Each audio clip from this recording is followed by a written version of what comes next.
High, আমি আবারও চলে এসেছি একটা নতুন ছট পূজার ব্লগ নিয়ে। আজ হচ্ছে ডে 2, মানে আজকে হচ্ছে খারনা। আর এখানে আমি লেহেটি পরেছি, সেটাই তোমাদেরকে দেখাচ্ছি। প্রত্যেক বছরই আমি ছট পূজাতে পরে থাকি। আজকে মা সারাদিন নির্জলা উপবাস করেছিল।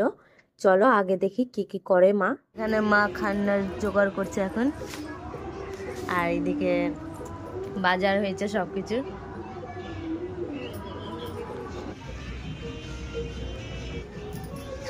এখন মা উনুনে পুজো করছে, খান্নার প্রসাদ বানাবে।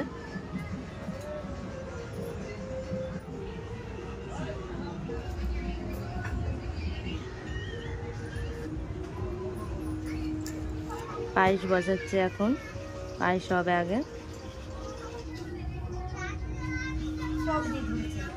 এখন মাখবো আটা, আর এদিকে আমার মাও চলে এসেছে গল্প করার জন্য। পায়েস হচ্ছে,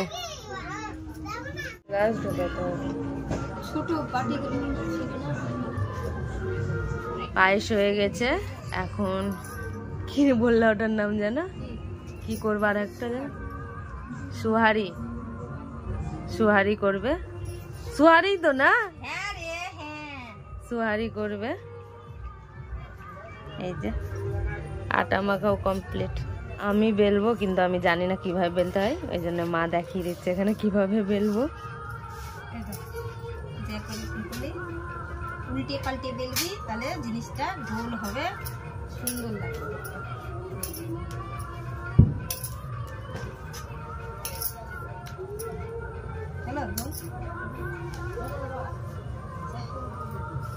হয়ে গেছে, এবার আমি বেলবো, চলো।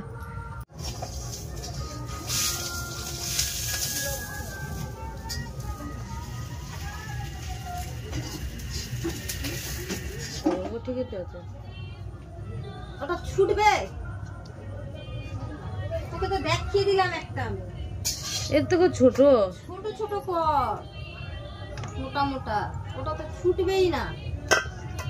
এটা করে নাও, আমি করছি। এটা হবে না, থাক, ভেজে দিব।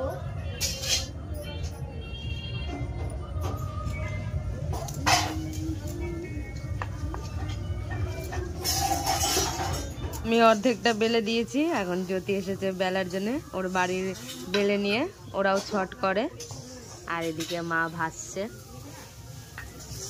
সরো, এবার আমি ভাজি নাকি? একটা দেখিয়ে দাও আমাকে। তুমি ততক্ষণ জোগাড় করো।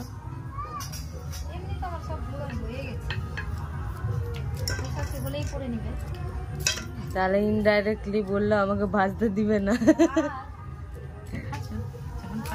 ভেজে দিবি, চলছে তাই করছে, যখন চলবে না তখন করে দিবি। আমি বসে বসে তখন হুকুম চালাবো, তোদেরকে করে দিতে হবে, আমি উপাস থাকবো শুধু। রান্না বান্না করে এদিকটা হয়ে গেলে রাত্রেবেলায় ঠাকুরের বেলা কমপ্লিট, ফটাফট বেলে দিয়ে চলে গেছে, বাড়ি ভেঙে গেছে। এখন এসেছি আমি ভাজার জন্য। মা সারাদিন নির্জলা উপাস করেছিল, এজন্য ক্লান্ত হয়ে গেছে, একটু আরাম করছে।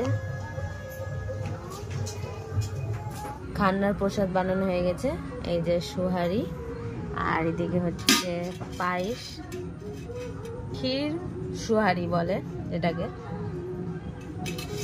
মা রেডি হয়ে গেছে, পুজো করবে এখন। পুজো হয়ে গেছে।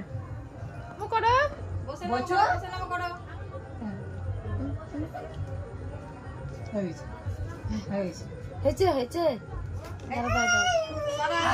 আর করবা, আর করবা, আর করতে হবে না, হয়ে গেছে।